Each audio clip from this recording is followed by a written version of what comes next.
What? You're telling me I get to make a video for schoolwork?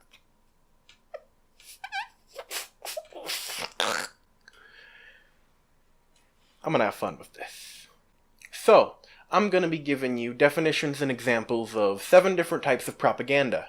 All the examples given are advertisements, but they're still propaganda. I mean, come on, all right? Like, let's not lie to ourselves, people. Come on, let's wake up, sheeple.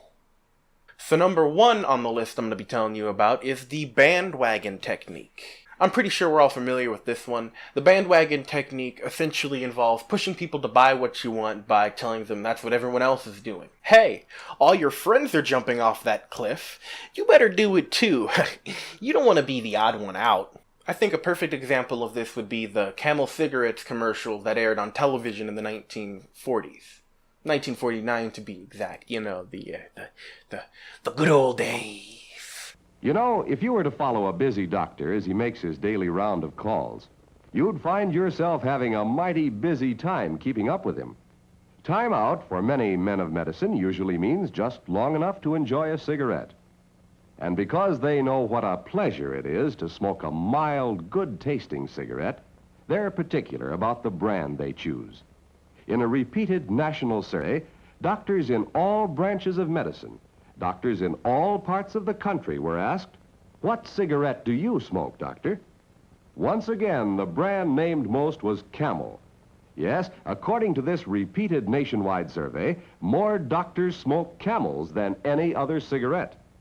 Why not change to Camels for the next 30 days and see what a difference it makes in your smoking enjoyment? See how Camels agree with your throat. See how mild and good-tasting a cigarette can be. Doctor recommended cancer sticks, because your health matters. So, moving on to number 2, we have the plain folks technique. I think this one is pretty self-explanatory, but the plain folks technique is essentially where the speaker tries to act like just an average Joe, you know, just another hard-working, God-fearing, cattle-ranching, coal-mining laborer, you know, just like all of us. Whoa! I'm a gamer, just like you, and I can't play Counter-Strike Source without my Razer headphones and Razer mouse. My name is Lee Kaufman, married to Morty Kaufman. Now that I'm getting older, some things are harder to do. This is not a safe thing to do. Be careful, babe. There should be some way to make it easier. Let's open it up and see what's cooking in I it. like that. Look at this, it's got a handle on it. I don't have to climb up. This yellow part up here really catches a lot of the dust. Did you notice how clean it looks? Morty, are you listening? Morty? I'm listening, dear. I want you to know. The third technique used in propaganda that we're going to be covering is the glittering generality. The meaning is a little harder to decipher from this one, but the glittering generality technique is essentially, it's a phrase or a word that invokes positive emotions and patriotic emotions, idealistic emotions in the recipient, essentially to get them to follow blindly. One of the greatest and most prevalent uses of this technique, I'd say, is a phrase so benign, so ingrained in American vernacular, that we don't even give it a second look. Support our troops. We see it everywhere. People have bumper stickers with it, our politicians say it constantly, and we hear it in the media all the damn time. Just trying to say you don't like the phrase sounds bad. Oh, what? You don't support the troops? But what does that phrase actually mean? How is it used? Support our troops is often used by our politicians to sway American opinion into more military interventions. They're declarations of war we haven't declared, alright? Come on. People will act like just because you don't support going to war, you don't support the troops. No, I support the troops entirely. My cousin served 3 tours in Iraq. I'm just not in favor of us jacking resources all around the world, acting like we're the frickin' global police. Ugh. I got a little off topic. Apologies. Moving on. Number 4 we're going to be talking about today is the testimonial technique. It's essentially having real people talk about their experiences with a product or service to try to get actual people to buy the product or service themselves. Here's an oil commercial that exemplifies this perfectly, I think. Dear Lucas Oil, I've used your heavy-duty oil stabilizer in my truck for years. It now has over 500,000 miles. It's not a diesel. It's never been rebuilt. Your oil stabilizer does exactly what it says it'll do. It has extended the life of my engine. Just want to say thanks. Sincerely, Josh H. Lucas Heavy Duty Oil Stabilizer. It works. I don't know about you, but I'd put that sweet oil in my tank any day. Okay, things got a little weird there. Moving on to good old number 5 on the list. It's probably one of the most annoying used techniques in propaganda there is. Repetition, baby! Repetition, repetition, repetition, repetition. Do I really need to define this one? I mean, it's stuff repeating over and over again, alright?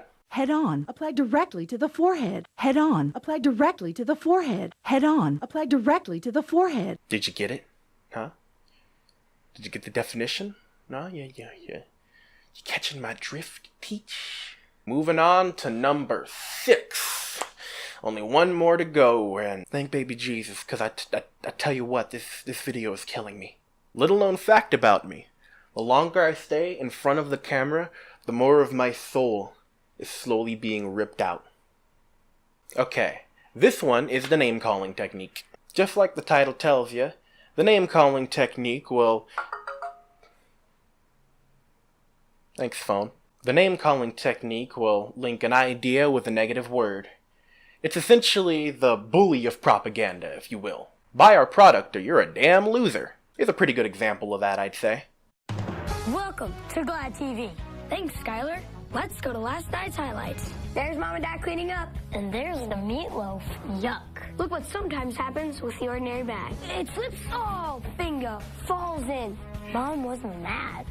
Mom should have used Glad Force Flex with a new stretchable drawstring that grips the can and stays in place. Plus, it has the stretchable strength of Force Flex. That's all today for Glad TV. Don't get mad, get glad! Unlike that mom, I don't get mad. I get salty.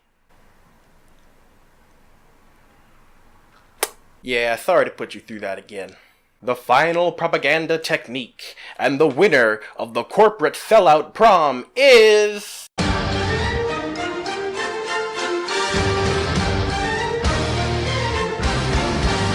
the reward technique. That's right, we've all heard it, folks. Buy one, get one free. We've also seen it before. You mean to tell me this soup comes with a free spoon inside? Well, no, Timmy, it's not a free spoon, because your mother is still paying for the soup, you ungrateful little son of a...